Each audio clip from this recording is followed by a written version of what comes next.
हम आ चुके हैं हवाओं से सजी एक ऐसी जगह जिसके बारे में आप लोग कभी ना कभी जरूर सुना होगा। एक ऐसी इमारत जिसके हर दीवार और हर कोना एक कहानी बयां करती है। ये है हवा महल। सामने से देखते ही इसका विशाल आकार आपके दिल को मोह लेता है।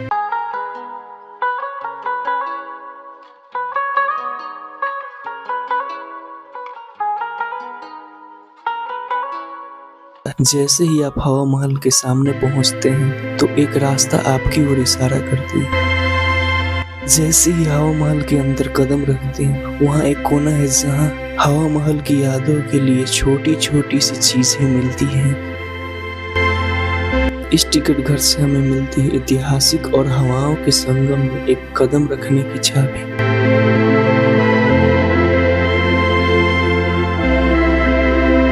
हवा महल की बनावट को इस तरह से डिजाइन किया गया है कि यह बिना किसी ठोस आधार के खड़ा है और इसकी पूरी संरचना पिरामिड के आधार की है, जो इसे और भी विशेष बनाती है। इस प्यारे से हवा महल की इतिहास भी उतनी ही रोचक है जितनी इसकी बनावट। इसे 1799 में महाराजा सवाई प्रताप सिंह ने बनवाया।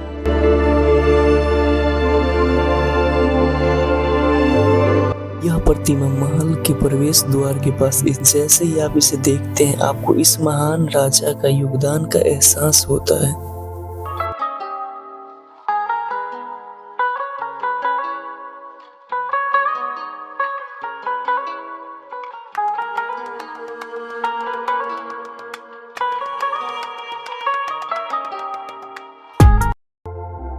इन पुतलों का नाचने का ढंग और उनके पहनावा देखकर आपको राजस्थानी लोक कला की गहराई का एहसास होता है।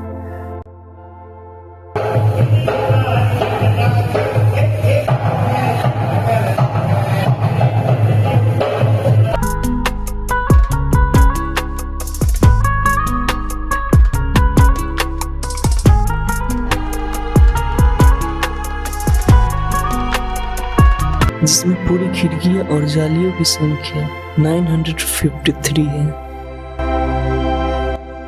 इसी खिड़कियों से आती है ठंडी ठंडी हवा, जिसके कारण इस महल का नाम पड़ा हवा महल।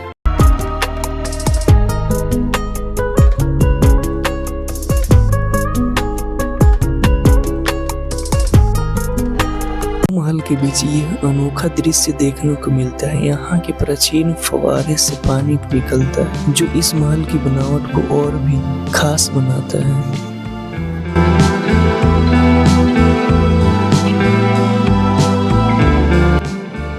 इस स्तंभ और दीवारों की बनावट सिर्फ एक सजावट नहीं, बल्कि यह उस दौर की शिल्प कला का प्रतीक है जब कारीगर महीनों और सालों तक एक एक विवरण पर ध्यान देते हैं।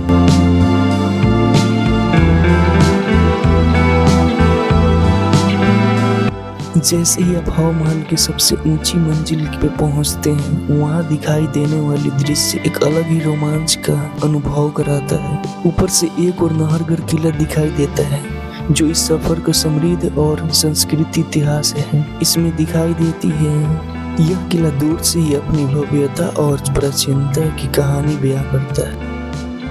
ये रंगीन खिड़कियां और जालियां हवा महल की सुंदरता और उसकी वास्तुकला को एक नया आयाम देती है। इनमें से आती है हवा और रोशनी जो महल के अंदर का और भी खास माहौल बनाती है। इसके साइड में आपको मशहूर जंतर मंतर दिखाई देता है जो हमारी अगले वीडियो के लिस्ट में भी शामिल है, जिसका इतिहास का झलक आपको दिखाई देगा।